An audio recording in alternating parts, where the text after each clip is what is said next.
नमस्कार दोस्तों, Kashif story channel में आपका स्वागत है। आज फिर से आई हूँ एक नई कहानी के साथ। तो चलिए सुनते हैं। आज की कहानी है कामदा एकादशी की व्रत कथा। तो चलिए श्रवण करते हैं कामदा एकादशी के व्रत की कथा। धर्मराज युधिष्ठिर कहने लगे कि हे भगवान, मैं आपको कोटि कोटि नमस्कार करता हूँ। अब आप कृपा करके चैत्र शुक्ल एकादशी का महात्म्य कहिए। श्री कृष्ण कहने लगे कि हे धर्मराज, यही प्रश्न एक समय राजा दिलीप ने गुरु वशिष्ठ जी से किया था, और जो समाधान उन्होंने किया वो सब मैं तुमसे कहता हूँ। तब श्री कृष्ण कथा का महात्म्य कहते हैं। पौराणिक मान्यताओं के अनुसार चैत्र शुक्ल पक्ष की एकादशी को समस्त पापों का नाश करने वाली एवं सर्व मनोकामना सिद्ध करने वाली माना जाता है। इस एकादशी को कामदा एकादशी के नाम से जाना जाता है। इस तिथि पर भगवान विष्णु की उपासना करने व व्रत कथा सुनने मात्र से जातक की हर इच्छा पूर्ण होती है। प्राचीन काल की बात है, एक नगर था, भोगीपुर। इस नगर में पुंडरीक नामक राजा राज्य करता था। पुंडरीक के शासन काल में ये राज्य सभी प्रकार के ऐश्वर्य व वैभव से संपन्न था। इस नगर में अनेक अप्सराएं, किन्नर और गंधर्व रहते थे। ललिता और ललित नाम के गंधर्व दंपत्ति भी उनमें से एक थे।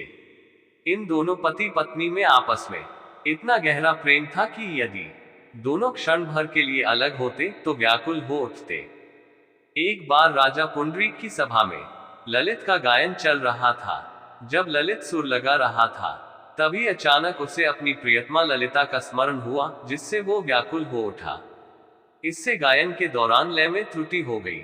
तभी कर्कट नाम के नाग ने ललित की मनोदशा भांप ली और राजा पुंडरीक को गायन में त्रुटि होने का कारण बताया।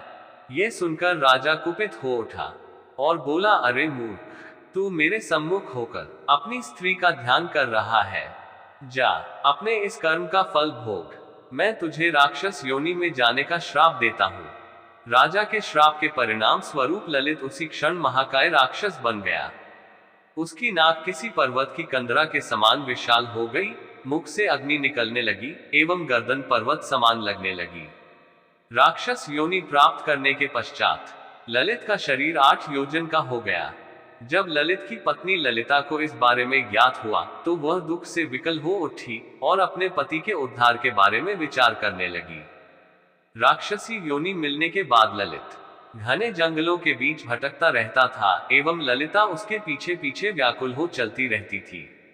ऐसा करते करते एक बार ललिता श्रृंगी ऋषि के आश्रम पहुंच गई। वहां पहुंच ललित ने मुनिव को अपने पति को मिले श्राप के बारे में सब कुछ विस्तार से बताया और उनसे इस राक्षस योनि से मुक्ति पाने का उपाय सुझाने का आग्रह करने लगी। श्रृंगी ऋषि बोले, हे गंधर्व कन्या, कुछ ही समय में चैत्र शुक्ल एकादशी आने वाली है, जिसका नाम कामदा एकादशी है।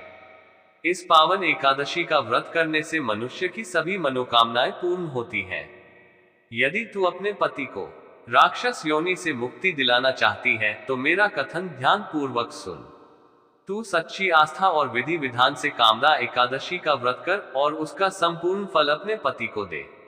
इससे राजा के श्राप का प्रभाव नष्ट हो जाएगा और तेरा पति असुर योनि से मुक्त हो जाएगा। मुनि के आदेशानुसार ललिता ने चैत्र शुक्ल एकादशी आने पर सच्चे मन से व्रत के नियमों का पालन किया और द्वादशी को ब्राह्मणों के सन्मुख अपने व्रत का फल अपने पति को देती हुई भगवान विष्णु से विनती करने लगी, हे जगदीश, मेरे इस व्रत का फल मेरे पति को प्राप्त हो जाए और वो इस राक्षस योनि से मुक्त हो जाए। कामदा एकादशी का पुण्य फल पति को देते ही ललित राक्षस योनि के मुक्त होकर पुनः एक सुंदर गंधर्व बन गया और दोनों विमान में बैठकर स्वर्ग लोक चले गए। वशिष्ठ मुनि कहने लगे कि हे राजन, इस व्रत को विधि पूर्वक करने से समस्त पाप नाश हो जाते हैं तथा राक्षस आदि की योनि भी छूट जाती है। संसार में इसके बराबर कोई और दूसरा व्रत नहीं है। इसकी कथा पढ़ने या सुनने से वाजपेय यज्ञ का फल प्राप्त होता है। इस प्रकार कामदा एकादशी की व्रत कथा पूरी होती है। दोस्तों, आपको ये कहानी पसंद आए तो लाइक करें। आगे और कहानियों को देखने के लिए काशिफ स्टोरी चैनल को सब्सक्राइब करें। जय श्री कृष्णा, राधे राधे।